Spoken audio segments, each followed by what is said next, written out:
నమస్తే, welcome to 99 TV. Target terror Pak, Masood Azhar కాల్చివేత. లేదు, నేను బతికే ఉన్నానంటాడు ఆయన. బతికే ఉన్నానంటూ ఉర్దూలో ఆయన ఒక లెటర్ రిలీజ్ చేశారు. అది బీబీసీ ఉర్దూ క్యారీ అవుట్ చేసింది.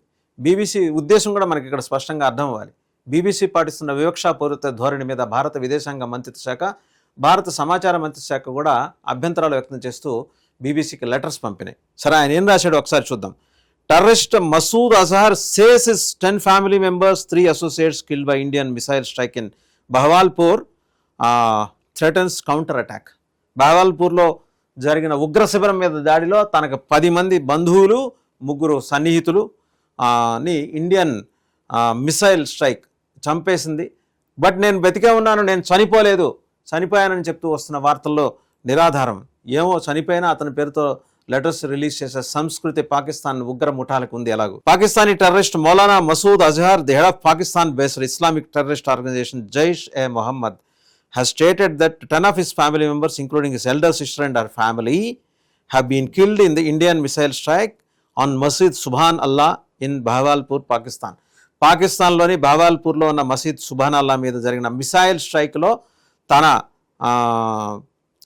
ఎల్డర్ సిస్టర్, తన పెద్ద సోదరి, ఆమె కుటుంబ సభ్యులు చనిపోయారు. అలాగే 3 సన్నిహితులు కూడా చనిపోయారు అని చెప్పి 10 of his family members అని చెప్పాడు.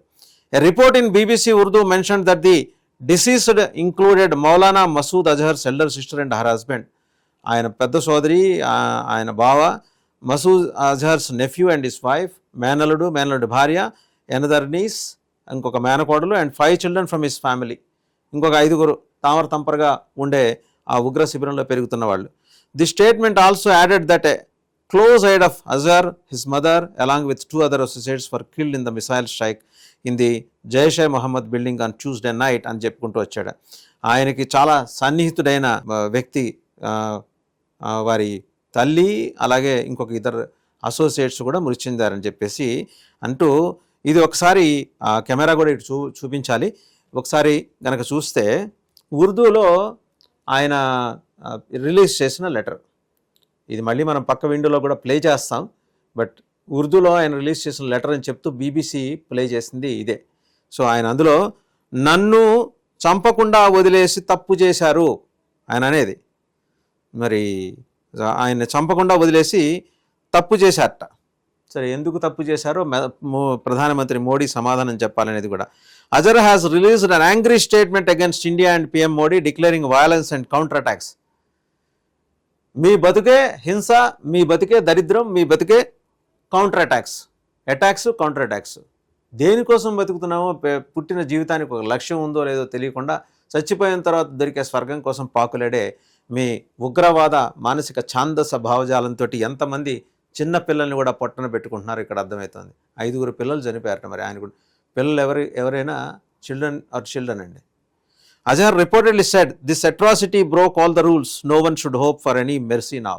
ఇదంతా యుద్ధ నియమాలని దాటేసిందట ఈ అత్యాచారం అంతా. మరి వాళ్ళు చేసిందేంటో, ప్యాంటు జిప్పులు లాగి ఫలానా ఆపరేషన్ జరిగిందా లేదా తెలుసుకొని, హిందూ అని నిర్ధారించుకొని, గుండెల మీద బూటు కాళ్ళు పెట్టి పాయింట్ బ్లాంక్లో చంపి, తర్వాత చంపే ముందు మిమ్మల్ని చంపుతున్నాం, మీ ఆడోళ్ళను ఉంచుకుంటామని చెప్పినప్పుడు ఈ ఉగ్రవాద ముఠా, వాళ్ళ సహాయకులు, ఆ ముఠాలో తయారైన వాళ్ళు, ఆ కర్మాగారంలో తయారైన వాళ్ళు చేసిన దాన్ని ఏమంటారో, అది వైలెన్స్ కాక శాంతి మంత్రం అంటారా? మసూద్ అజహర్, ఈ పాటికి నువ్వు కూడా పోయే ఉంటావు, కానీ నీ పేరుతోటి మీ ముఠా వాళ్ళు రిలీజ్ చేసిన ఇది లెటర్ ఇది. And India carried out operation Sindoor on the knight of May 6, 7 targeting 9 locations. అది మనకి తెలిసిందే. And in Pakistan and Pakistan occupied Jammu and Kashmir, where Islamic terror organizations had their training camps and operation bases. ఇందాక మాట్లాడుకున్నాం. So మొత్తానికి మసూద్ అజహర్ లెటర్లో ఉన్నది ఇది. ఈయన చరిత్ర తెలుసుకుంటే సానుభూతి రావటం మాట నుంచి జుగుప్సాకరమైన భావన అయితే ప్రపంచం మొత్తం కలుగుతుంది. గనక చూస్తే టెర్రరిజానికి పెద్ద విక్టిమ్, ఉగ్రవాదానికి ఇజ్రాయెల్ మనకు సంఘీభావం ప్రకటించింది. ఆత్మరక్షణ కోసం భారత్ చేస్తున్న దాడుల పట్ల మేము పరిపూర్ణమైన సంఘీభావం ప్రకటిస్తున్నాం. We express our deep solidarity and our support. So ఉగ్రవాదాల మీద పోరాడే, ఉగ్రవాదపు మూకలు శిబిరాల మీద పోరాడే దేశాలన్నీ ఏకమైన ఈరోజు పాకిస్తాన్ ఒక్కటిగా మిగిలింది. చైనా కూడా వీళ్ళకి సపోర్ట్ వస్తుందో లేదో తెలియదు. ఖర్చు పెట్టి నిర్మిస్తున్న వైటల్ ఇన్స్టలేషన్స్ బోల్డ్ అన్ని చైనా పాకిస్తాన్ ఎకనామిక్ కారిడార్ కావచ్చు, గాదర్ పోర్ట్ కావచ్చు, ఇంకా చాలా ఇనిషియేటివ్స్, ఇన్ఫ్రా ఇనిషియేటివ్స్ అన్ని ప్రస్తుతం వాటి వర్క్స్ నడుస్తున్నాయి పాకిస్తాన్లో, వాటి పనులు నడుస్తున్నాయి. ఇవాళ అవన్నీ కూడా దెబ్బతినే ప్రమాదం ఉంది. సో ఇప్పుడున్న పరిస్థితుల్లో అంతర్జాతీయంగా ఒక సంఘీభావం వ్యక్తమవుతున్న తరుణంలో భారత్కి సపోర్ట్గా చైనా వీళ్ళ వెంట నిలుస్తుందని అనుకోవడానికి వీల్లేదు. వాళ్ళ అవసరాల దృష్ట్యా అయినా, వాళ్ళ ప్రోడక్ట్స్ని కాపాడుకోవటం కోసమైనా, వాళ్ళ వైటల్ ఇన్స్టలేషన్స్ని కాపాడుకోవటం కోసమైనా చైనా ఇప్పటికైతే వెనక్కి తగ్గచ్చు. ఏమో చెప్పలేం. రేపొద్దున ఇతను నిజంగా బతికి ఉండి